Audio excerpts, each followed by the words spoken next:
بسم الله الرحمن الرحيم حامدا ومصليا ومصليا أما بعد فأعوذ بالله من الشيطان الرجيم بسم الله الرحمن الرحيم وإذا حييتم بتحية فحيوا بأحسن منها أو ردوها وقال النبي صلى الله عليه وسلم عن أبي هريرة رضي الله تعالى عنه قال قال رسول الله صلى الله عليه وسلم حق المسلم على المسلم خمس رد السلام وعيادة المريض واتباع الجنائز وإجابة الدعوة وتسمية العاطس صدق اللہ العظیم۔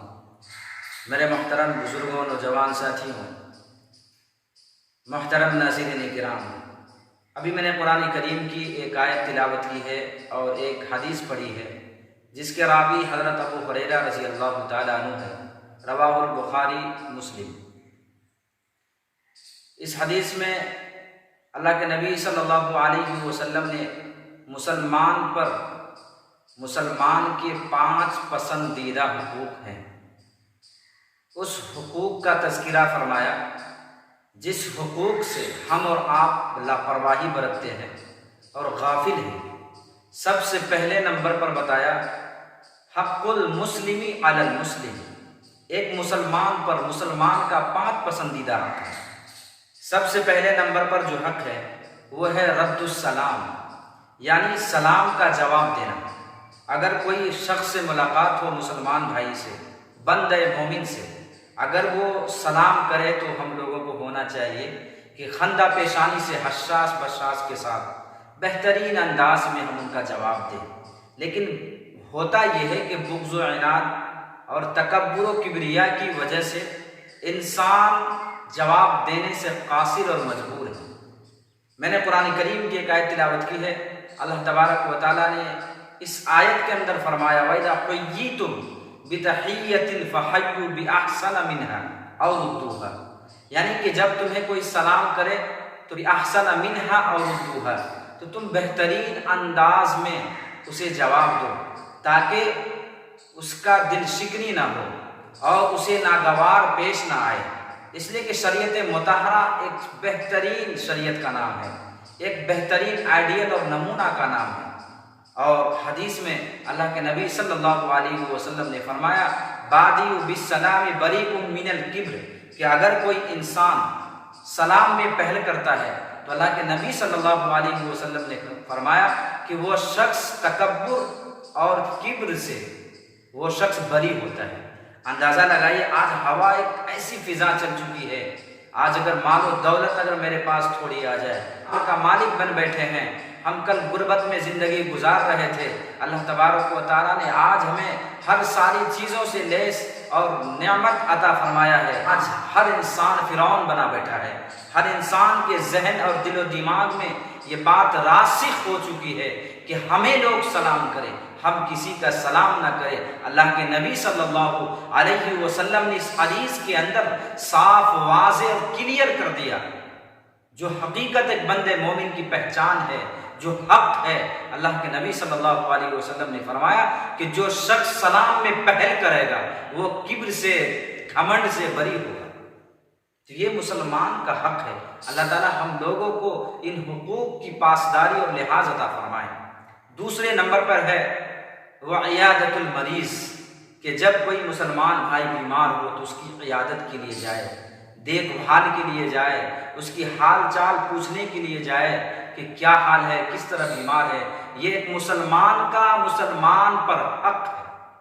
اللہ کے نبی صلی اللہ علیہ وسلم نے فرمایا کہ جو شخص ایک بیمار کی عیادت کے لیے جاتا ہے اور اس سے یہ دعا جو ہے کرانے کی درخواست کرتا ہے کہ تم میرے لیے دعا کرانا، تو اللہ تبارک و تعالیٰ اس کی دعاؤں کو، اس مریض کی دعاؤں کو اس طرح قبول فرماتے ہیں جیسے کہ پاک اور پاکیزہ بندے کی دعا قبول ہوتی ہے۔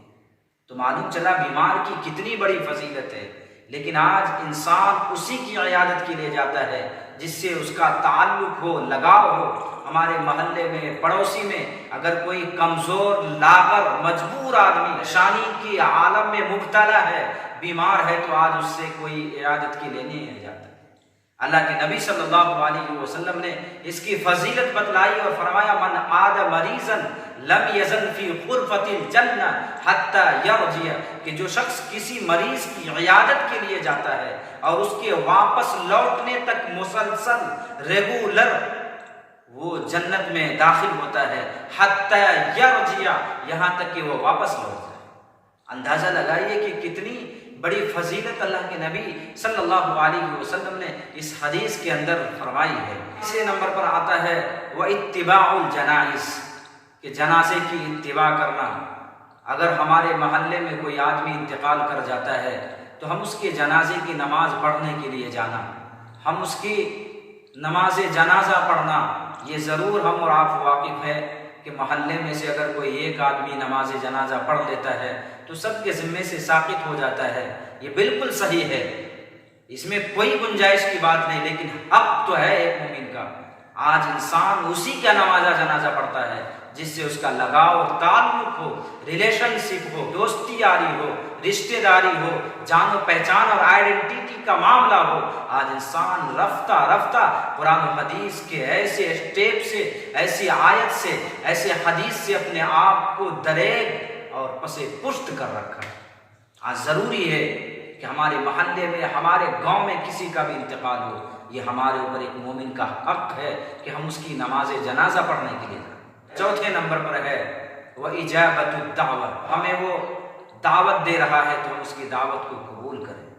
ایک مومن پر اس کا حق ہے، یہ حقوق ہے کہ اگر کوئی مومن ہمیں دعوت دے، ایک مومن بھائی کو دعوت دے تو اس کی دعوتوں پر لبیک کہنا، قبول کرنا۔ پانچویں نمبر پر آتا ہے وَتَسْمِيَةُ الْعَاطِسِ، کہ ہمارے بندے مومن کسی بھی بھائی کو اگر چھینک آئے تو اس کے چھینکنے پر اس کا جواب دینا۔ محترم ناظرین، یہ 5 حقوق ہے جس کا ہر مومن پر اس کا حق ہوتا ہے، لیکن آج اور ہم اس ایسے حقوق سے بالکل پسے پشت اپنے آپ کو ڈالے ہوئے ہیں۔